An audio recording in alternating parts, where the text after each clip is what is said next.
Haleluya.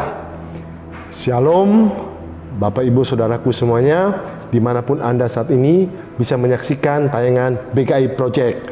Senang kami bisa kembali menjumpai Anda semua bersama saya, Pendeta Dr. Jefit Sumampo, dalam tayangan Papi Jefit Menyapa, edisi istimewa Papi Jefit Menjawab, episode yang ke-9. Dengan tema kita pada kali ini adalah bagaimana roh ketakutan dihalaukan. Adapun nas firman Tuhan kita kali ini di dalam 2 Timotius pasal yang pertama ayat yang ke-7, di dalam nama Tuhan Yesus, demikian sabda Tuhan menyapa kita semua. Sebab Allah memberikan kepada kita bukan roh ketakutan, melainkan roh yang membangkitkan kekuatan, kasih, dan ketertiban. Haleluya. Pada tayangan yang lalu kami sudah menjelaskan bahwa sebagai makhluk ciptaan Tuhan yang termulia, yang diciptakan segambar dan serupa dengan penciptanya, maka Tuhan menciptakan manusia memiliki 3 unsur di dalam dirinya, yaitu tubuh, jiwa, dan roh. Ketiga unsur tersebut sekalipun berbeda fungsinya, namun saling terkait. Apa yang dialami oleh roh kita akan mempengaruhi jiwa dan tubuh kita. Demikian pula sebaliknya. Nah, Bapak Saudara, Tuhan kemudian dengan tegas mengatakan bahwa Dia tidak pernah memberikan roh ketakutan kepada kita yang akan berdampak buruk pada jiwa dan ragamu karena dipengaruhi oleh ketakutan rohmu. Sesungguhnya ketakutan rohmu disebabkan oleh dosa-dosamu. Dosa memberikan ketakutan kepada manusia, sebab akibat dosa ialah penderitaan, penyakit, hingga kematian. Baik kematian sementara di dalam kubur hingga kematian yang kekal di dalam api neraka. Dosa memberikan perasaan ketakutan mengenai banyak hal di dalam hidup seseorang. Ketakutan yang menyerang jiwa seseorang akan mengganggu jiwanya. Orang yang ketakutan pasti memiliki kelainan jiwa. Ada yang ringan, tapi ada juga yang berat, tergantung jenis ketakutannya. Istilah lain jiwa ialah batin, dan orang yang ketakutan pasti tergoncang batinnya. Ada yang hanya tergoncang sedikit saja, tapi ada yang tergoncang parah. Semua itu tergantung pada jenis ketakutan yang menyerang batinnya. Ketakutan juga menghilangkan semangat seseorang untuk berbuat sesuatu yang baik dan berguna. Seseorang bisa saja enggan berbuat yang baik kepada sesamanya karena perasaan takut yang menguasai dirinya. Makanya banyak orang Kristen tidak mau bersaksi, enggan bersaksi, menolak bersaksi, menceritakan tentang Tuhan Yesus kepada dunia. Padahal bersaksi, menceritakan tentang Tuhan Yesus adalah bagian dari Injil. Mengapa orang Kristen tidak mau beritakan Injil? Karena mereka takut kesaksiannya ditolak orang. Padahal bersaksi tentang Tuhan Yesus adalah kewajiban setiap murid Kristus. Semua orang percaya, sebab semua murid Kristus adalah saksi bagi Kristus untuk dunia. Itu termuat dalam amanat agung Tuhan Yesus sebelum Ia naik ke surga. Sayangnya banyak orang Kristen tidak mau bersaksi, enggan bersaksi, menolak bersaksi karena mereka merasa takut dengan 1001 alasan penolakan. Pada episode sebelumnya kami membahas tentang bagaimana melestarikan semangat PI dalam mengemban amanat agung Tuhan Yesus. Bagi Anda yang belum menyaksikan tayangan tersebut, kami menghimbau agar Anda bisa menyaksikannya supaya Anda termotivasi untuk mau bersaksi tentang Tuhan Yesus. Ada banyak hal yang baik dan mulia yang hilang akibat ketakutan melanda. Sebaliknya, saya mencatat sedikitnya ada 3 perasaan yang timbul di dalam diri setiap orang yang dikuasai ketakutan. Yaitu yang pertama, ketakutan akibat dikelilingi pandemi. Bumi sudah terkutuk akibat dosanya Adam, sehingga sejak saat itu sampai kini bumi yang terkutuk dipenuhi dengan kuman, virus, dan bakteri, penyakit yang sewaktu-waktu dapat menyerang manusia, membuatnya sakit hingga menderita dan sampai pada kematian. Yang kedua, ketakutan akibat dihantui kejahatan. Firman Tuhan dengan tegas mengatakan bahwa semua orang sudah berdosa dan dikuasai oleh dosa, sehingga kecenderungan hatinya ialah berbuat hal-hal yang jahat. Artinya di sekitar kita ada banyak orang-orang jahat yang bisa berbuat jahat kepada siapa saja. Kejahatan mereka bisa dalam bentuk menghina sesamanya, atau memfitnah, atau membohongi, menipu, menjahili, menyakiti, dan lain sebagainya. Ada banyak kejahatan yang bisa timbul di sekitar kita, hingga kejahatan itu bisa membunuh, baik membunuh karakter seseorang hingga membunuh tubuh seseorang. Hal ini pun membuat manusia diliputi dengan ketakutan. Dan yang ketiga, ketakutan dibayangi kekhawatiran. Manusia selalu merasa khawatir dengan banyak hal di dalam hidupnya yang penuh dengan ketidakpastian. Khawatir mengenai masa depannya, khawatir mengenai studinya, khawatir mengenai karirnya, bisnisnya, keluarganya, masa pensiunnya, dan banyak kekhawatiran lainnya. Bahkan ketidakpastian mengenai hari kematiannya. Hal ini pun membuat manusia dirundung dengan ketakutan. Itulah semua ketakutan yang ditimbulkan akibat dosa yang berujung pada kematian yang sudah merasuki umat manusia sampai sekarang. Namun syukur kepada Tuhan Yesus bahwa Tuhan tahu kebutuhan kita, manusia yang berdosa, yang dikuasai oleh ketakutan akibat dosanya. Sebab itu Tuhan memberikan kepada kita bukan roh ketakutan, melainkan roh yang membangkitkan kekuatan, kasih, dan ketertiban, guna melawan roh ketakutan di dalam diri kita. Artinya Tuhan bekerja di dalam roh kita agar roh kita tidak dikuasai ketakutan lagi, melainkan roh kita dibangkitkan oleh Tuhan dengan kekuatan, dengan kasih dan ketertiban. Haleluya. Mari kita pahami ketiga bagian ini supaya roh ketakutan dalam diri kita dapat dihalau keluar, dan di dalam diri kita setiap orang yang Tuhan bawa untuk kita layani mereka, agar mereka juga terbebas dari roh ketakutan. Kita akan dalami hal yang pertama.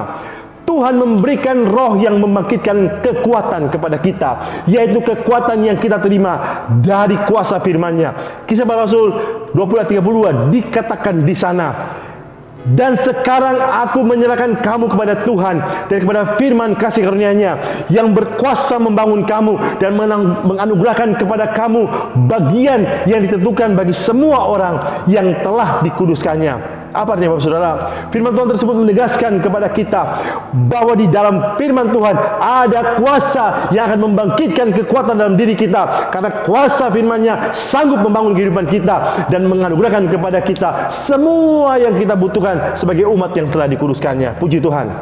Sebab gereja digambarkan sebagai bangunan tubuh Kristus yang terus dibangun sampai tiba waktunya bangunan itu rampung. Dan sebagai bagian dari tubuh Kristus, maka pastilah ada pemeliharaan dan penjagaan yang nyata dari Tuhan Yesus atas diri kita masing-masing sampai Ia datang kembali menjemput kita, agar kita bisa bersama dengan Dia di dalam kota abadi yang turun dari surga buat kita diami selama-lamanya. Itulah pemahaman yang pertama, di mana Tuhan memberikan roh yang membangkitkan kekuatan kepada kita, yaitu kekuatan yang kita terima dari kuasa firman-Nya.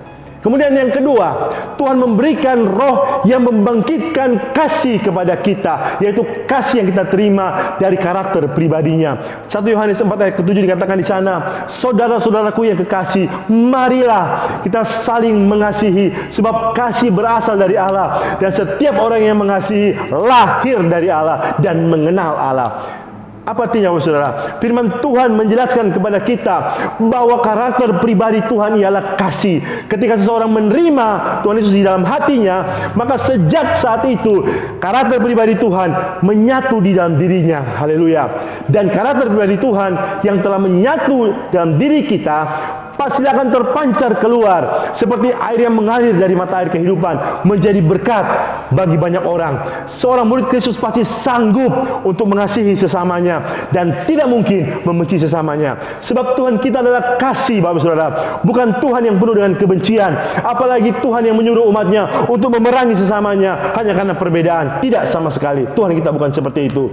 Bahkan Tuhan Yesus memerintahkan untuk mengampuni orang yang berlaku jahat kepada kita dan mendoakan mereka agar diberkati oleh Tuhan. Haleluya. Itulah kasih sejati, kasih Tuhan yang tanpa batas dan tanpa pamrih yang diberikan kepada semua anaknya, yaitu kita yang beriman kepada Yesus Kristus sebagai Tuhan dan Juru Selamat dunia. Kasih Tuhan dalam diri kita akan melenyapkan ketakutan, sebagaimana 1 Yohanes 4 ayat 18 dikatakan di sana, di dalam kasih tidak ada ketakutan. Kasih yang sempurna melenyapkan ketakutan, sebab ketakutan mengandung hukuman, dan barang siapa takut ia tidak sempurna di dalam kasih. Puji Tuhan. Itulah pemahaman yang kedua, di mana Tuhan memberikan roh yang membangkitkan kasih kepada kita, yaitu kasih yang kita terima dari karakter pribadinya. Dan yang ketiga, Tuhan memberikan roh yang membangkitkan ketertiban kepada kita, yaitu ketertiban yang kita terima dari kehendak rohnya. Kolose 2 yang kelima dikatakan di sana, sebab meskipun aku sendiri tidak ada di antara kamu, tetapi dalam roh aku bersama-sama dengan kamu, dan aku melihat dengan sukacita tertib hidupmu dan keteguhan imanmu di dalam Kristus. Puji Tuhan.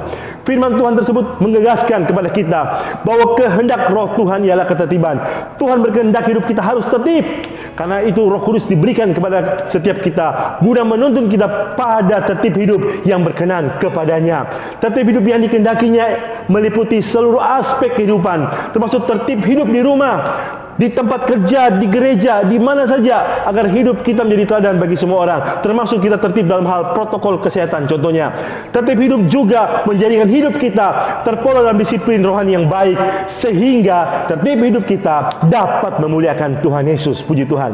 Tertib hidup berdasarkan tuntunan Roh Kudus akan menghasilkan kebaikan bagi kita, masa depan yang sesuai kehendak Tuhan yang ada di tangan kita, dan pastinya itu adalah masa depan yang terbaik buat kita.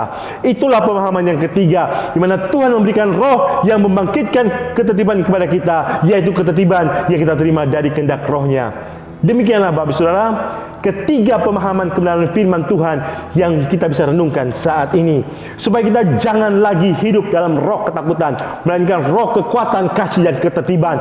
Sebab Tuhan Yesus memberikan semua itu kepada kita dengan tujuan dan maksud agar hidup kita dipenuhi tujuan Tuhan dan menggenapi kehendaknya, serta memuliakan Tuhan seumur hidup kita. Amin Bapak Saudara. Puji Tuhan. Mari Bapak Saudara, bersama saya kita berdoa agar kita bisa memahami dan menghidupi firman Tuhan yang sudah kita renungkan bersama-sama, supaya benih firman Tuhan itu berakar yang dalam, bertumbuh yang subur, dan berbuah yang lebat di tanah hati kita yang baik.